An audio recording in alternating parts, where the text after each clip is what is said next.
Manx Radio's Update with Dave Moore.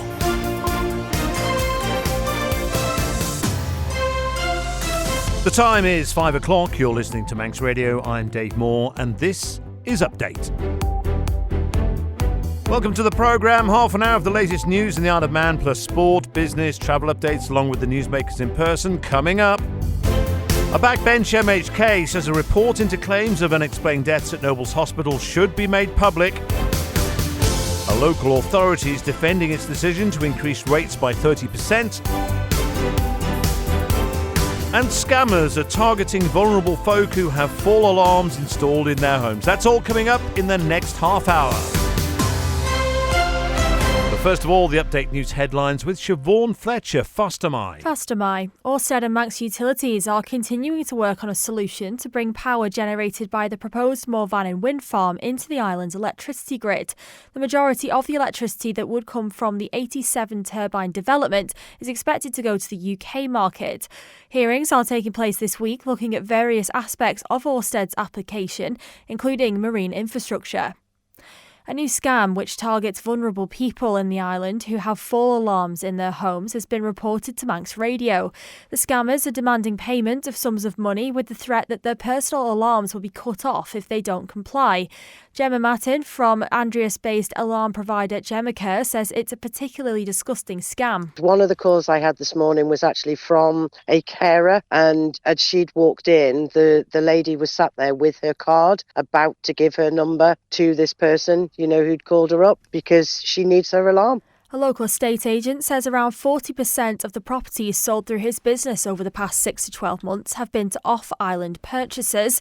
And graffiti has been sprayed along a road in the south of the island, targeting Manx residents Doug Barrowman and Michelle Moan. Police say they are aware of the incident and officers have been seen in the area. Further afield, the US says it's sunk an Iranian warship in the Indian Ocean as US-Israeli strikes on Iran enter a fifth day. Israeli assaults have also been continuing against Hezbollah targets in Lebanon. Jad Ghosn is a journalist in Beirut. According to the UNICEF, today they said that around 60,000 people fled southern Lebanon during the last 24 hours, among which there are 18,000 children. Elsewhere, the husband of Scottish Labour MP Joni Reid has been arrested on suspicion of spying for China, along with 2 other men. And Sir David Beckham has taken to social media to wish his estranged son, Brooklyn, a happy birthday. There are your headlines. I'll have your news in full at 6. Guramai Siobhan. On to the weather. Fine this evening, then turning cloudy overnight as the southeast wind turns southerly and freshens. Minimum temperature around 8 Celsius. Cloudy tomorrow with a few patchy outbreaks of rain at first, before a persistent band of rain arrives around lunchtime. This will clear later in the evening. Moderate southerly winds, they'll veer northwest and strengthen as that rain arrives with temperatures up to 11 Celsius. Sunny spells on Friday as the moderate north or northeast wind becomes light and variable. Highest temperature then will be 9 Celsius. Manx Glass and Glazing can supply and install single, double and triple glazing. Call 674 573 or visit the showroom on the Snugborough Trading Estate. You're listening to the Isle of Man's quintessential daily news and current affairs roundup. Update on Manx Radio. A backbench MHK says a report into claims of unexplained deaths at Nobles Hospital should be made public. During questions in the House of Keys this week, Julie Edge asked Health Minister Claire Christian for further details about the allegation which was made on social media. The Minister said an investigation into the alleged incidents was ongoing. Miss Edge says public safety is at the heart of these claims. I know that the Minister has said that a report quite quickly went to the department and they are continuing to look into that. But my concern at that point is, what will the department then do with it if they find there is something that's not correct, and whether the department has actually got anybody who can actually fully review clinical situation, because I'm not sure there is anybody in the DHSC that can, but I would expect then for it to go to an independent person to be investigated, which again the DHSC have the opportunity to call that if required. It's quite shocking, really, that it's had to come out that way, and it was very clear from the information that arrived in the public domain that somebody was too afraid. Somebody was too afraid to speak up, and they actually, in my opinion, they went public on a social media site, and that was picked up by numerous media areas at that point. But also there are people in the Isle of Man, we're a small community, there would be people in that waiting room that maybe have seen some of the disclosure that was given in that, given with good faith, and I hope that individual is well protected because they were given it in good faith. We don't know the detail, and that's what the Minister's going to look into. And obviously, she stated that it's the head of, I think it was the head of nursing, and also the director of, who's the clinical director over all the doctors and that. So they're investigating it internally, which you would expect immediately, and improvements made immediately if there's anything found within that investigation. But the Minister then has a duty, as the Department of Health and Social Care, to ensure that that investigation is then looked at and ensure that they are complying with the mandate and the duty of candour. You're listening to Update on Manx Radio. Andreas commissioners claim the decision to increase the rates by 30% was not done lightly. Chair Jackie Farragher says there are a number of reasons for the rise, which includes refurbishing the War Memorial, the Northern Civic Community site and the swimming pool contribution. We haven't increased people's rates by 30.5%. It's Andreas Parish Commissioner's portion that has increased. And the reason, a few reasons really. The War Memorial is in our remit. We have to fix that, and that's going to get done this year. The Northern Civic Community site, we've had untold problems with that, and everybody's having to pick up the slack on that. And various other things around the village. Everything has gone up and has to be paid for. How did you come to making that decision? I imagine it was quite a difficult decision to make. Yes, it's not something we do lightly. I mean, the swimming pool, that has increased. You know, we have to budget for everything for the whole year. And I think when we've added it all up, I think we're a little bit taken aback ourselves. But, you know, we have to go forward. I know, if you know, some authorities maybe have been using their reserves. We don't have any reserves. We don't have a massive cushion. So obviously it's on the rates. And if any residents are a bit worried about the amount that they're going up, what's their best sort of course of action to take? Anybody can approach the commissioners and find out. But I think in the grand scale of things, if everybody would just take a step back instead of being so hung up on the percentage, I think we're probably looking at maybe £1.50 a week on your rates. And I think in the grand scale of things, I mean, your shopping goes up, your petrol goes up, a night out goes up, everything goes up. And I think for £1.50, there's lots and lots of facilities in the village. You know, you've got street lights, you've got public toilets. There's so many things, and they all have to be looked after at a cost. A new scam, which targets vulnerable people in the island who have fall alarms in their homes, has been reported to Manx Radio. Gemma Matan from Andreas-based alarm provider Gemma Care says a number of customers have contacted her this morning after being called. These scammers are demanding payment of sums of money with the threat that their personal alarms will be cut off if they don't comply. Gemma spoke earlier to Simon Richardson. So basically they're calling them on their landlines and telling them that their standing orders or direct debits have been stopped, and unless they pay for them immediately over the phone, that their alarms will stop working and nobody will come and help them. This is particularly unpleasant, isn't it, and worrying, given that many of the people will be, I guess, elderly, living alone and clearly vulnerable. It is, absolutely. And one of the calls I had this morning was actually from a carer, and as she'd walked in, the lady was sat there with her card about to give her number to this person, you know, who'd called her up because she needs her alarm. Now, this sort of thing is happening a lot in all areas of life. As far as you're concerned, has anything like this happened before? A couple of years ago, we did have a similar, you know, sort of spate of it. I don't know where they get the telephone numbers from or whether they're just randomly phoning numbers. And when you hear that it's maybe, you know, a soft-spoken person, or, you know, you can hear a vulnerability in somebody's voice, and then they're just targeting, you know, sort of, have you got one? And most people will say, Yes, we do. And that's it. They're led into believing that it is a call from a genuine company when it isn't.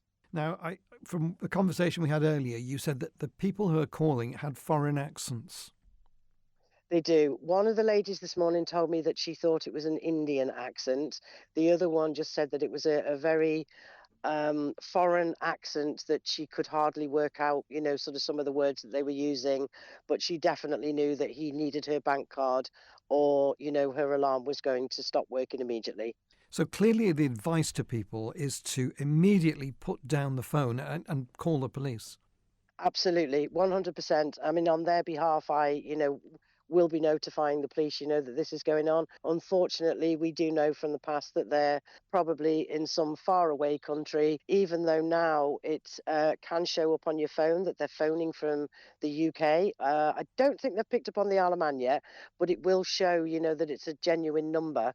And yeah, unless somebody that is asking for those details. No company that I know on the Isle of Man or far afield will ask you to give you those card details over the phone.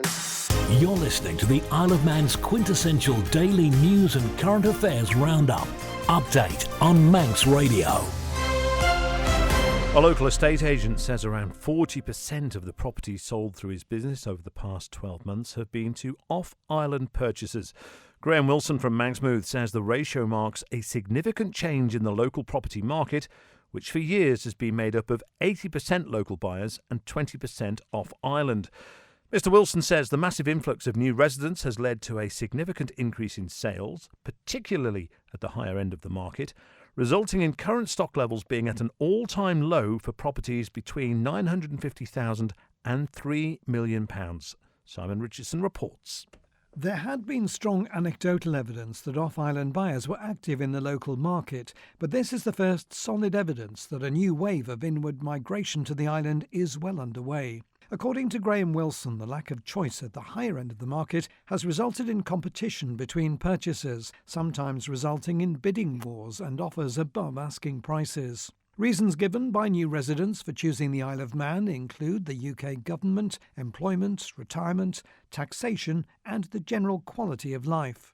Elsewhere in the market, the lower and mid-range section is also short of stock due to all agents achieving healthy sales during 2025. However, Mr Wilson says valuations and new listings are picking up as we enter spring. The rental market is another area that's been buoyant over the past 12 months due to a shortage of available homes. Mr Wilson says that as a consequence, rental prices have soared to the point where in many cases it can be considerably cheaper to pay a mortgage to buy an equivalent property than to rent it. Meanwhile, buy-to-let investors have been in short supply due in no small part to healthy market conditions, increased property prices and increased competition between buyers. Manx Radio Travel, serviced by Quayside Tyres. Well, the Manxman arrived in Douglas a short time ago and will set off again at 8 o'clock tonight. Down at the airport, it's all looking good. The 6:40 Loganair to Liverpool, the 7:20 EasyJet to Gatwick, both showing as on time. In terms of the arrivals, the Gatwick EasyJet is due in at 10 to 7 on time. 8:10 from London City for Loganair, also showing on time.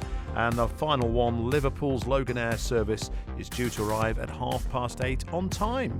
Manx Radio Travel, serviced by Quayside Tyres. Call Quayside Tyres on 664417 to book your free vehicles winter check so your vehicle is safe for you and other road users. Concerns about the visual impact, respect for the island's heritage and whether there's enough money to see the project through. Just some of the points residents put to an independent panel examining an application by Ørsted for an offshore wind farm in Manx waters last night.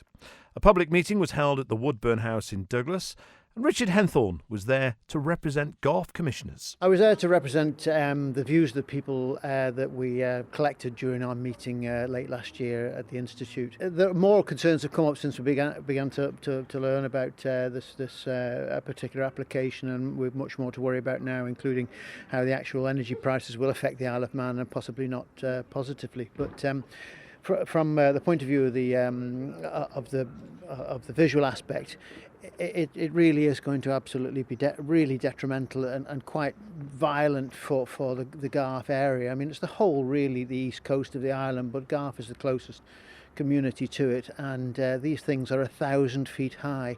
That's the highest they've ever made. They haven't even manufactured them yet because they're a new concept, and they're going to be 6 miles off our coast, and there's going to be 87 on them, and they're going to blink with little red lights on at night, and it's going to be a real violent change for the community and their unspoiled sea aspects. I did want to talk a little bit about the fairness of the process, and I didn't actually get time because you only get an allotted time.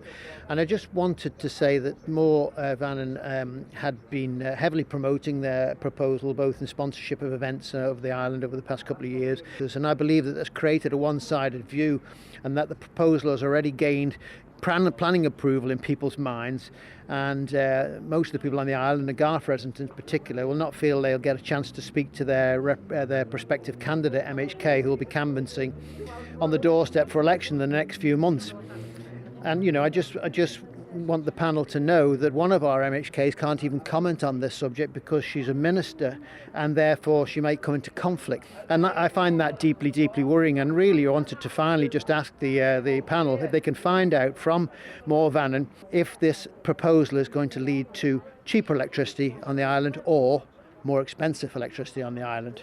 Richard Henthorne of Garth Commissioners. Meanwhile, Manx Utilities Interconnectors Manager has told a panel examining an application to build a wind farm off the island's coast that how to bring power generated by the facility onto the island is yet to be agreed. That is Steve McGee from Manx Utilities. Evidence has been given today on the marine infrastructure consent, and matters relating to land and rights. While it's expected the majority of the electricity that comes from Moore Vannon would go to the UK market, the panel heard details of proposals to bring some of the power into the Manx grid. We've already carried out high-level work to understand the range of feasible grid connection options, including potential points around Middle River and Pulrose Power Station. Several possible inland cable corridor options have been identified for future evaluation, but no final decision has been made as yet. The eventual connection point will depend on detailed technical assessments still to come, including network capacity, voltage performance, protection coordination and overall system stability. So while the connection will ultimately be made into MU's transmission system, the exact location is still open and will be confirmed through MU's separate engineering consent and process.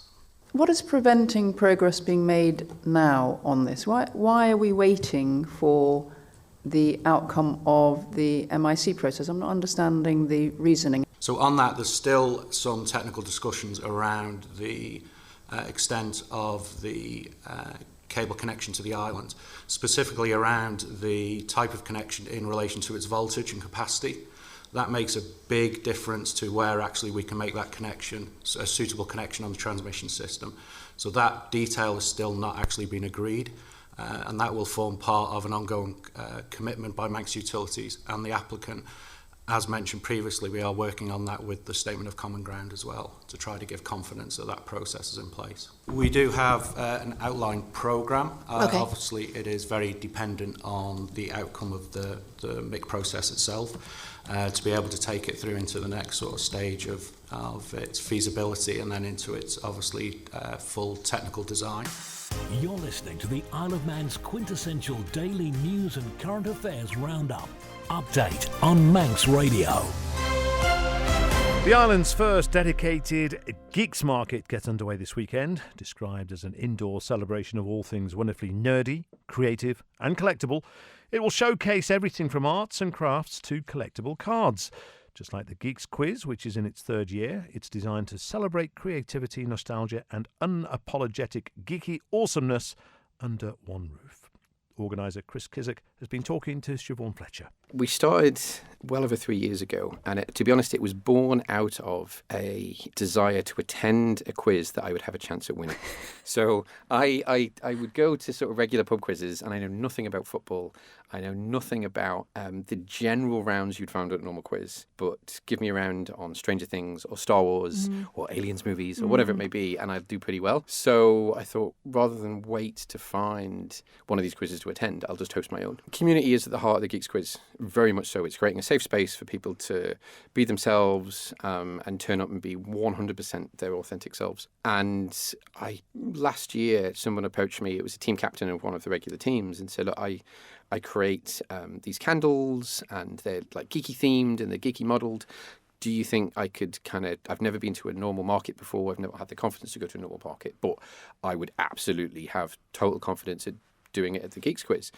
So I said, yeah, absolutely. You can have a table there and showcase your wares. And then obviously once one person had a table, then the others were like, oh, could we do our stuff? And all these crafters were coming out from kind of the different teams. And I thought, right, there's got to be something here. So I spoke to Linda at the Legion and said, look, this is a safe space for our geeks for doing the quiz. Do you think we could do something like a market kind of piece? And she was like, yeah, absolutely. And bounced the idea off some other people. Spoke to Oliver Cheshire at City Centre Management, and I was like, what do you think? He was like, yeah, he thinks it's a good idea, and other people thought it was a good idea, and then it was just kind of born out of that, really. Yeah. So we have our first one on Sunday. You're listening to Update on Manx Radio. If you keep a close eye on the Winter Olympics recently, or if you'd have kept it, you might have spotted some markers on the ski slopes. They're used to show the difficulty of the course, harder runs, etc., black, runs red, and so forth. Well, it's been suggested maybe the island's footpaths and public rights-of-way should be done the same way. Douglas South MHK Sarah Maltby says it's a good solution to a problem. We have a community ranger programme up and running now, and they have started a bit of a pilot down south to try and solve this problem of signposting. However, the scale of the project is immense. It's right across the island that this needs to be tackled, and unfortunately they haven't received the budget required in this year's budget. They have received an uplift, which is fantastic for capital works. However, it's definitely not enough, and it needs to be a rolling maintenance programme that's properly funded in order to the DOI to deliver on what they would like to do. Ms. Skrsky mentioned this was near Cliff Edge. I mean, signposts are needed to keep people away from Cliff Edge, for goodness sake. Yeah, and I think it'd be helpful as well if we could sort of develop a kind of walkers document that kind of scales what the kind of walks are, what to expect on the walk. A little bit of hindsight also helps, I think, for tourists and visitors and residents alike, to be ensured that they're not going to go onto a walk that's going to be well beyond what they're able to cope with. But yeah, you are right. Signposting is a basic. Sort of percentages on the signposts that tell you how tough it is. Well, I've just been watching the Winter Olympics, and the scales on the scales that they give you for the difficulty and how the runs are. It's kind of it's a part of, I'm sure, a piece of work that has already been considered, and I know that lots of volunteer walking groups and community groups across the Isle of Man do try to provide this information. However, when you hear and when you see an article which points out a really basic thing, that the signposting is not good, it feels like an easy fix. I know it takes a lot of money and resource to be able to deliver on that, and unfortunately in this year's budget we just weren't provided with what is needed on a rolling scheme for the next 5 years. However, I know that the money that has been allocated this year will be well used, because the small dedicated team within the DOI who are responsible for the footpaths really do try and work as best as they can with the money that they're provided. You're listening to Manx Radio. This is Update, and now at the sports desk, and brought to you by the Print Shed, is Rob Pritchard. Faster Mai. Faster Mai, starting this evening with motorsport, and 2025 Senior Manx Grand Prix winner Kevin Canny will make his Isle of Man TT Races debut later this year. The rider from Donegal will compete across all solo classes on the Snaefell Mountain course from Monday the 25th of May to Saturday the 6th of June. Representing Scott Racing, he'll take on the Senior Superbike and Super Stock classes on board an Aprilia RSV4 and will campaign an Aprilia RS660 in the Sport Bike category. He'll run his own Suzuki GSXR 600 in the Supersport races, which is entered under under the Scott Racing structure. Well, after making his maiden mountain course appearance at MGP 2023, an injury-disrupted 2024 was followed by his first success on the course last year. Along with a dramatic win in the senior MGP race in 2025, he also claimed second spot in the earlier Supersport MGP contest and finished fifth in both the junior and Super Twin MGP races. Elsewhere, former Ireland rugby star Bevan Rodd is once again in contention to feature in the Guinness Six Nations this weekend. The 2023 Isle of Man Sportsman of the Year is named in Steve Borthwick's 23-man England squad to face Italy in round 4 of this year's tournament on Saturday. So far, Rodd, who'll start from the bench this week, has featured in all 3 of England's previous fixtures in the competition against Wales, Scotland and Ireland. Furthermore, going into this latest test, England sit 4th in the Guinness Six Nations table with 1 win and 2 defeats so far. Italy versus England will take place at the Stadio Olimpico in Rome on Saturday the 7th of March, kicking off at 4:40pm local time. And finally in football, Colby AFC is looking to become the latest Ireland football club to launch a pan-disability team. The southern side is looking to set up a disability squad aimed at those aged 11 to 15 and wants to reach out to the southern community for support. As part of its initial preparations, the club is looking to recruit coaches to help run the team, and anyone interested in getting involved in the project is asked to get in touch with Colby AFC directly. Should the initiative get off the ground, it would become the third pan-disability team to be set up on the island, with other squads already up and running at Onken and Peel. Thank you, Rob. And I'll just reiterate that the print shed is not an anagram of Rob Pritchard. It's not. Someone did suggest this before. So thank you, Rob. And thank you to newsreader Siobhan Fletcher. That's it for Update for today.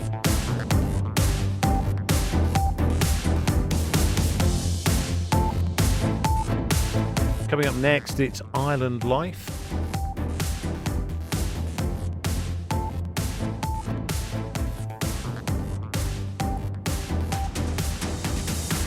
If you have a story you think Manx Radio should be covering, then get in touch with us at update@manxradio.com.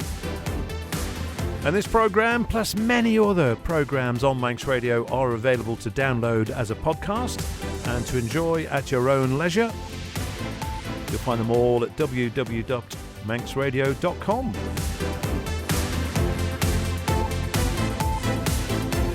That's it from me. I hope you have a very pleasant evening.